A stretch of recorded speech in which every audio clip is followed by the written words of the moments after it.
Ulysses S Grant is one of the greatest people to hold the office of president in the United States. He was the greatest general in the Civil War and is considered a major reason why the Union won the Civil War, even if his methods could be seen as deadly to some. He was also an abolitionist, which we can see with the passing of the 15th Amendment and the hindering of the actions of the Ku Klux Klan and other Confederate movements, plus strengthening African American rights. But other than that, his presidency is often seen as bad, and while he is often not given any blame, his little experience in politics led to a corrupt administration. At the end of his presidency, Grant said, "I felt like a boy getting out of school," while also having considerable life, health, and strength left. So after 16 years of war and presidency, Ulysses went to visit his daughter in Britain, which would end up becoming a 2.5-year trip around the world, visiting 19 modern countries and 4 continents, becoming an international celebrity. This is the story of how a private tourist became welcomed by the likes of Otto von Bismarck, Queen Victoria, Pope Leo XIII, Emperor Meiji, and millions of people across the world. This is the story of U.S. Grant's Odyssey.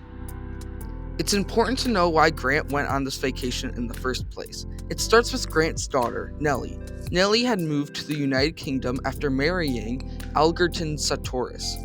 While this was the main reason to start the trip, Grant and his wife Julia wanted to escape it all. Grant had always wanted to visit Europe, and it would help Grant get away from the American press. The trip could have also been inspired by Jules Verne's Around the World in 80 Days. Some historians even said Grant did it because there was nothing better to do with his retirement. Grant had a larger problem with his trip, however. Grant did not have a way to fund the trip. Before the Civil War started, Grant and his family were not in the best of conditions. They were poor, and at one time, Grant was selling firewood to keep his family afloat. During the war, Johnson's term, and his own presidency, Grant never really saved that much money. He had to give up his army pension when he became president, and a presidential pension did not exist until after Harry S. Truman, who was the poorest president. So it does raise the question of how Grant paid for his trip, especially as a private citizen. Well, Grant had money from his supporters put in a mining venture, which turned up about $25,000 or $750,000 in today's money. The plan was for Grant and his wife Julia to spend that $25,000 traveling through Europe, and if there was leftover funds, possibly India, China, and Japan. On May 17th of 1877, Ulysses S. Grant, his wife Julia, his son Jesse, and John Russell Young, who would document the journey in Around the World with General Grant, sailed on the Indiana from Philadelphia to a crowd of thousands, heading for Britain. On May 28th, Grant arrived in Liverpool. While he planned to only be met with a few foreign diplomats from the US, he was met with people crowding the docks to see him. He was also met by the mayor of Liverpool and stayed in the customs house as an estimated 10,000 citizens were waiting to see him. He was then taken to Manchester, where he gave a speech thanking them for their support in the war. Grant then went to London to meet with people such as the Duke of Wellington, William Gladstone, Benjamin Disraeli, Lord Mayor of London, and the Duke of Cambridge, and many more people. The most famous of these meetings was with Queen Victoria.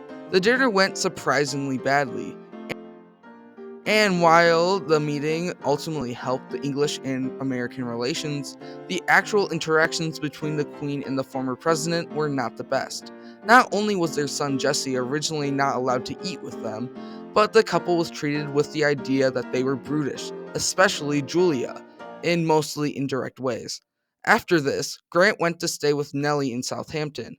Grant was still often bothered by crowds. People often saw him as blunt, bluff, and honest. Many people saw him as the embodiment of the US. Grant's story of rising to the highest office in America from simply being a farmer was really inspiring. In July, Grant crossed the English Channel into Belgium, meeting with King Leopold II. Grant then continued down to Heidelberg, and then in northern Italy, where he visited Lake Maggiore. Grant returned to Britain that September. On October 24th, Grant traveled to Paris, where he would stay for 5 weeks. Grant came into France at a difficult time. France was still coming off their war with Germany and the beginning of the Third Republic. Grant had detested Napoleon III during his presidency, making Grant unpopular with the right-winged monarchists in the government. Meanwhile, Grant's wife, Julia, was entranced about the original Napoleon. While Grant said, "I have never admired the character of the first Napoleon, but I recognize his great genius." In December, the United States government granted Grant the U.S. Validin. This allowed Grant to explore the Mediterranean, visiting sites like Pompeii in Italy, the pyramids in Egypt, and in February of 1878, Grant arrived in Jerusalem, becoming the first president to visit.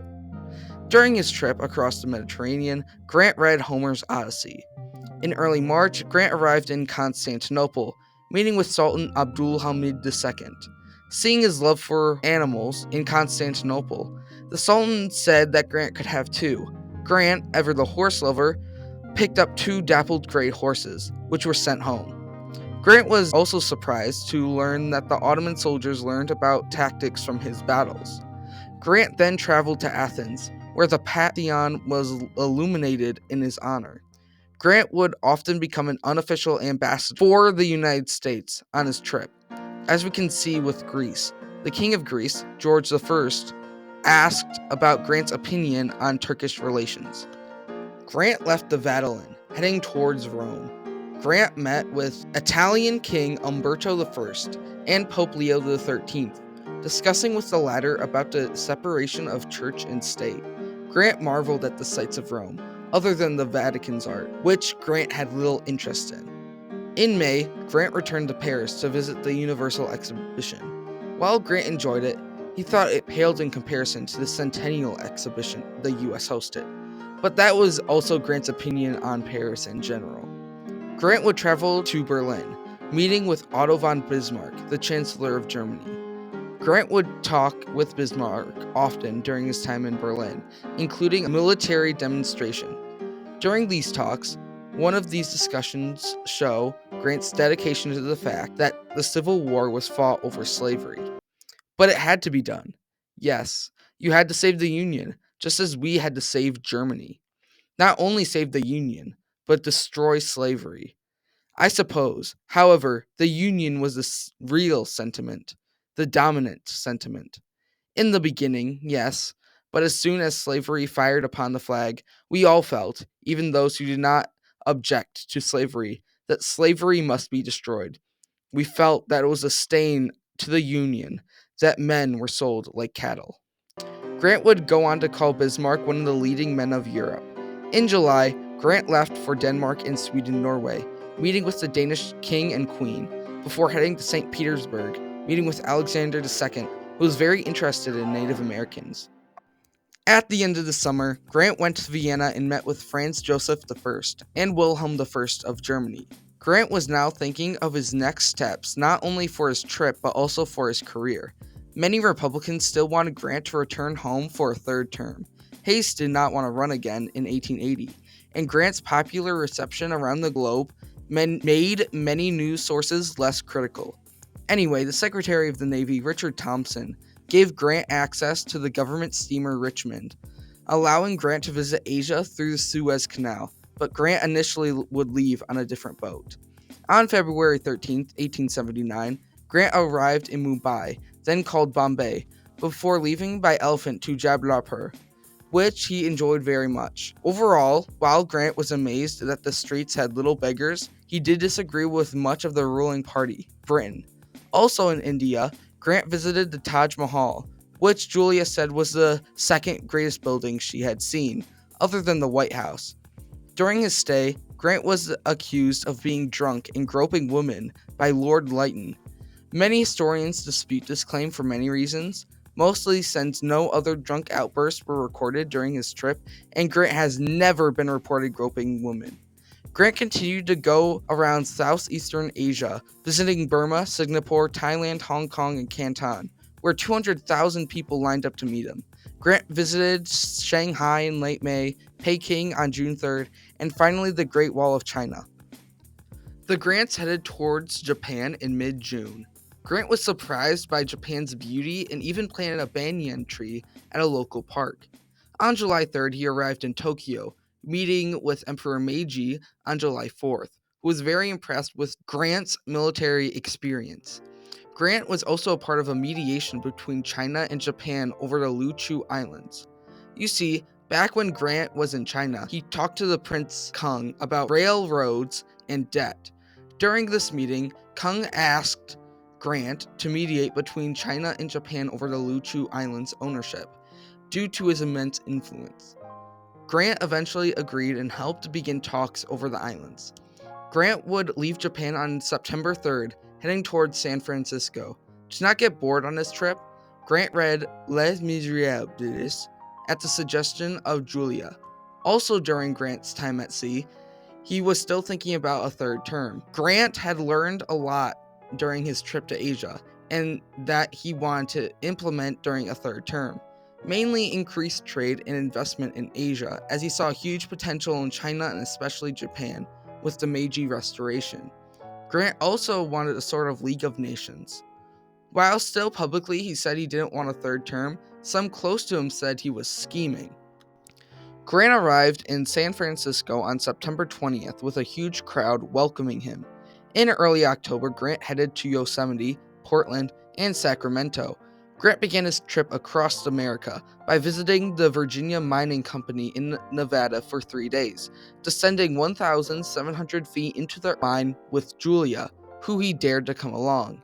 Grant then went to Utah, Nebraska, Galesburg, Illinois, and finally Galena, Illinois, where he stayed in his home for a few weeks. Grant then went on to Chicago, where he saw thousands of people and took part in festivities in his honor for a few weeks. Grant also met with his friend Mark Twain and endorsed the WCTU, or Woman Christian Temperance Movement, in their fight against alcohol. Grant entered the final leg of his journey, visiting Louisville, Xenia, Pittsburgh, and Harrisburg. Finally, Grant arrived back in Philadelphia, where he was met by 350,000 people. Grant would eventually visit his mother that Christmas. After that, he attempted a third term at the 1880 Republican National Convention, but lost to James Garfield. Grant's trip would change not only how the world viewed Grant, but also the entire nation. Grant showed great respect around the world, showing what Americans truly were. He showed many parts of the world how a person with a poor upbringing could rise to the highest office in the land.